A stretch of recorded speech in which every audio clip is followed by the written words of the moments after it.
Thermodynamics का exercise question 6.8 दिया है। Question says the reaction of cyanamide, और इसका केमिकल फार्मूला दिया हुआ ये सॉलिड स्टेट में दिया है, ठीक है।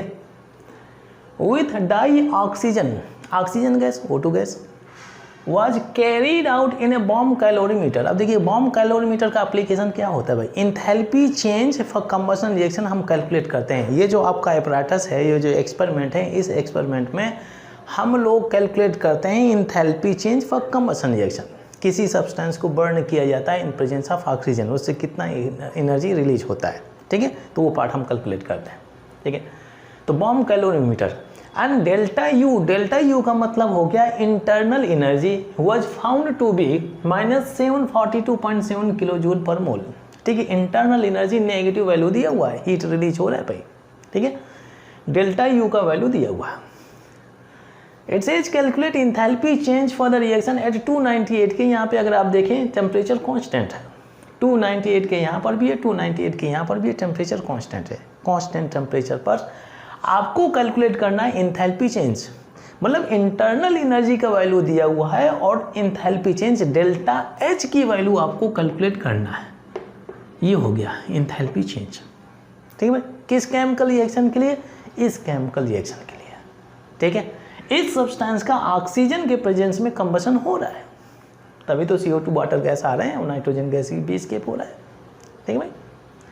तो इस केमिकल रिएक्शन की अगर आप देखें जो डेटा हमारे पास में है, डेल्टा यू इंटरनल एनर्जी दिया हुआ है और हमें enthalpy change delta H calculate करना है। दोनों के बीच में रिलेशन आप लोगों ने सीखा होगा बॉम्ब कैलोरीमीटर में। सबसे पहले हम इंटरनल एनर्जी कैलकुलेट करते हैं और फिर इसके बाद में हम इंथैल्पी चेंज कैलकुलेट करते हैं। तो इंटरनल एनर्जी आपको कैलकुलेट करने की जरूरत ही नहीं, क्योंकि ऑलरेडी ये डेटा दिया हुआ है क्वेश्चन में। और रिलेशन क्या होता है भाई दोनों के बीच में, जब हम इंटरनल एनर्जी को इंथैल्पी में कन्वर्ट करते हैं तो एक रिलेशन हम लोग यूज करते हैं, that is delta H is equal to delta U and plus, और ये हो जाता है डेल्टा एन जी, ये RT हो गया भाई, ये हो गया, ठीक है, NG/RT। ये रिलेशन यूज करके आप आसानी से, यहाँ से एक इम्पोर्टेंट पार्ट ये है, ये जो डेल्टा एन जी है भाई, तो डेल्टा एन जो होता है difference in moles of reactant and product. और कैसे रिएक्टेंट एंड प्रोडक्ट, ये गैसेस स्टेट में, सो ये जी जो लगा हुआ, जी का मतलब गैस होता है भाई, डेल्टा का मतलब डिफरेंस, एन का मतलब मोल्स, तो डिफरेंस इन मोल्स। और ये जो गैस दिया हुआ ना, तो मतलब जो जिन सब्सटेंसेज का डिफरेंस इन मोल्स निकाल रहे हैं वो सब्सटेंसेज आपके गैसेस स्टेट में होने चाहिए। तो इस केमिकल रिएक्शन के लिए हम डेल्टा एन जी की वैल्यू कैलकुलेट कर लेते हैं। वाई? बिकॉज हमें डेल्टा एच की वैल्यू निकालना है, ये अननोन है। डेल्टा यू का वैल्यू दिया हुआ है, ये रखा हुआ है, ठीक है। डेल्टा एन जी की वैल्यू इक्वेशन से निकाल सकते हैं। आर गैस कांस्टेंट होती है, मालूम है 8.314, और टेम्परेचर 298 के दिया हुआ है, ठीक है भाई। तो जो डेटा हमारे पास में है, यहाँ से सभी डेटा दिया हुआ है, डेल्टा एन जी की वैल्यू हम निकाल लेते हैं। डेल्टा एन जी क्या होता है, total number of moles of product should be gases state में होने चाहिए। Total number of moles of gases product minus total number of moles of gases reactant. Only gases, liquid solid नहीं include किए जाते हैं। अब देखिए प्रोडक्ट साइड जाइए, प्रोडक्ट साइड कितने total number of moles of gases हैं, एक तो ये N2 हो गया 1 मोल और दूसरा CO2 हो गया, ये लिक्विड फॉर्म में दिया है, हम इसको इंक्लूड नहीं करेंगे। तो total number of moles of gases product कितने होंगे 2, ठीक है। रिएक्टेंट साइड आइए, तो यहाँ पे अगर आप देखें ये सब्सटेंस गैसेस स्टेट, ध्यान दीजिए बहुत ही इंपॉर्टेंट पार्ट है। ये आपका जो साइनामाइड सॉलिड स्टेट में दिया हुआ है, ये शुरुआत में सॉलिड स्टेट में।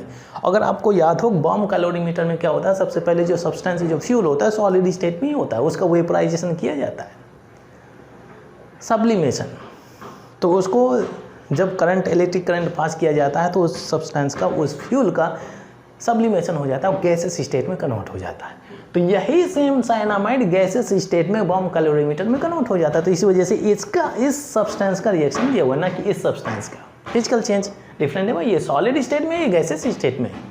तो इसमें अगर आप देखें ये 1 मोल दिया हुआ, ये 3/2 दिया, तो total number of moles of gaseous reactant 1 + 3/2, 1 + 3/2 is equal to कितना हो जाएगा, 1 + 3/2 इज इक्वल टू, ये हो जाएगा 5/2 हो गया।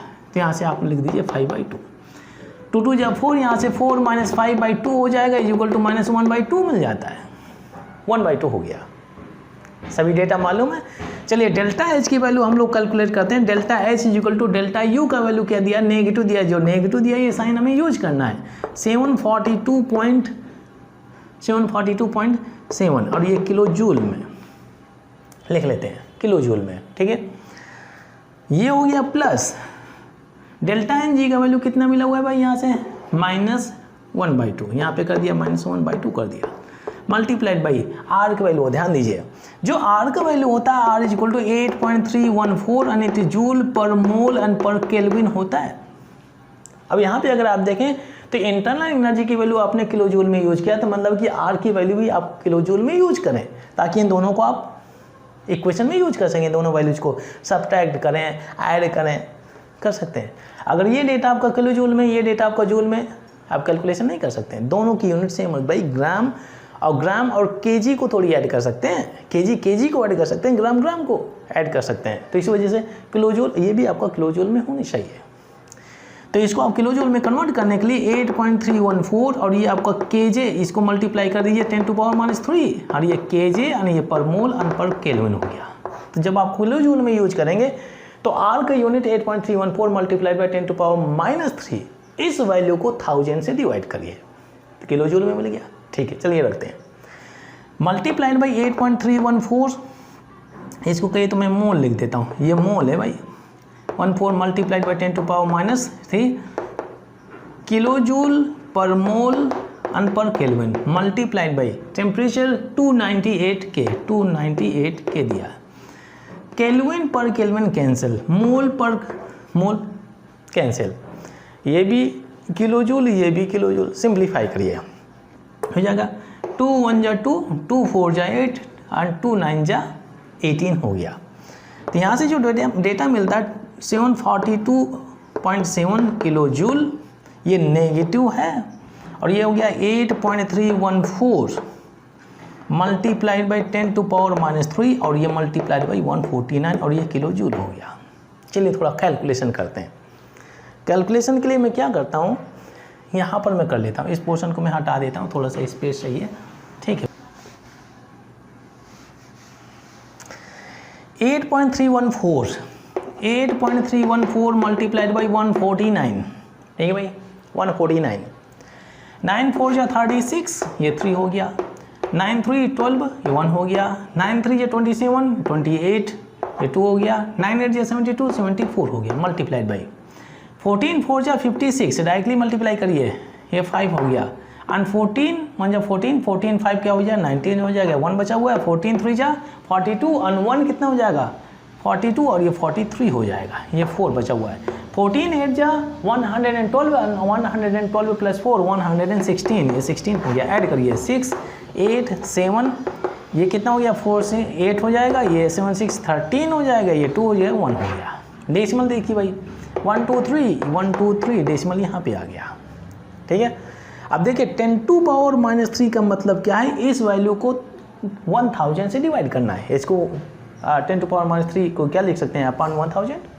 तो जब आप इस वैल्यू को 1000 से डिवाइड करेंगे तो क्या हो जाएगा, डेसिमल आकर के यहाँ पे लग जाएगा। इस वैल्यू को जब आप 1000 से डिवाइड करेंगे या इसको अगर आप मल्टीप्लाई कर देते हैं 10⁻³ से, ये मिल जाएगा 1.23, ये 9 कर लीजिए 239, ठीक है, राउंड अप कर लेते हैं ना भाई, ये 8 7 है, so this 7 is more than 5, तो क्या हो जाएगा 8 को 9 लिख दीजिए, तो 1.239 हो गया।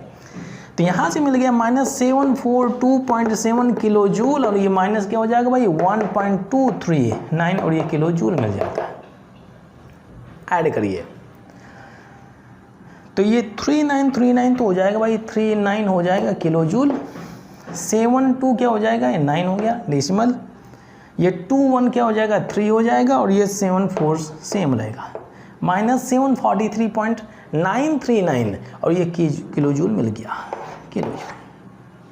ये इंथैल्पी चेंज मतलब क्या है कि एक्सोथर्मिक रिएक्शन है, ये अगर आप देखें कंबशन रिएक्शन हो रहा है ना भाई, ये कंबशन रिएक्शन ही है, और इसमें जो आपका बॉम्ब कैलोरीमीटर होता है तो इसमें कंबशन रिएक्शन ही होती है, कंबशन रिएक्शन फ्यूल को बर्न किया जाता है। तो इंटरनल एनर्जी दिया हुआ है, इसके बाद में इंथैल्पी चेंज हम बाय यूजिंग दिस फार्मूला आप आसानी से कैलकुलेट कर सकते हैं। इंथैल्पी चेंज मतलब कितना हीट रिलीज होता है 743.393 किलो जूल हीट रिलीज होता है जब इस सब्सटेंस का कंबशन होता है, बर्न होता है, ऑक्सीजन के प्रेजेंस में रिएक्शन होता है तो ये सब्सटेंस बनते हैं। ठीक है, तो इस तरह से आसानी से आंसर किया जा सकता है।